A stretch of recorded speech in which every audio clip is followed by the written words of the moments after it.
Bienvenue à cette vidéo où j'explique un tout petit peu le background de l'histoire de Vinyasa ou de Flow Yoga et aussi les bénéfices à nos corps, à notre mental et à tout ce que le Vinyasa Yoga peut nous apporter parce que Vinyasa Yoga est devenu très moderne depuis quelques années et c'est souvent un petit peu trop dense ou un petit peu trop fitness et très dur avec des répétitions de vinyasa, de chaturanga, de salutations, etc.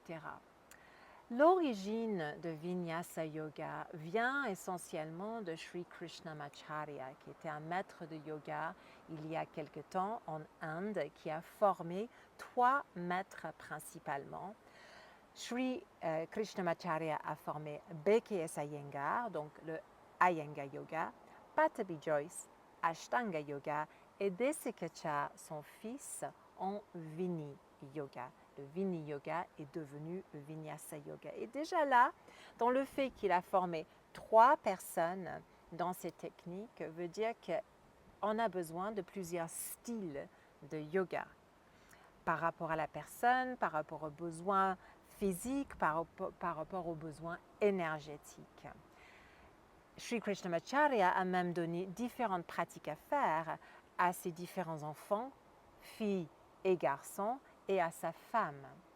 Le Vini Yoga prend, on va dire, ses fondations dans l'idée de répéter 2, 3 ou 4 mouvements en forme de flow, c'est-à-dire tu vas faire 3, 5, 7 répétitions, par exemple à 4 pattes, creuser, arrondir. Par exemple, je suis assise ici, je monte à l'inspire mes bras, à l'expire, je descends mes bras.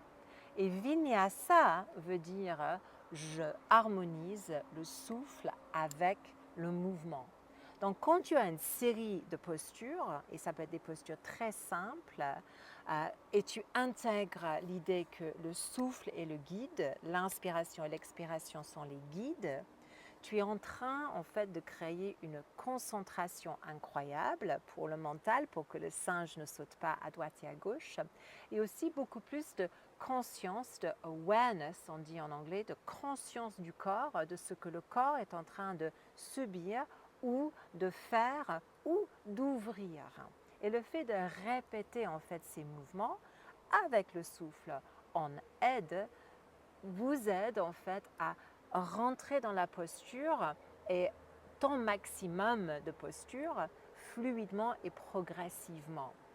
Donc on n'est pas statique, on est toujours en mouvement, mais on est vraiment concentré sur comment l'inspiration peut ouvrir mon corps et comment l'expiration peut étirer ou fermer le corps, fermer entre guillemets.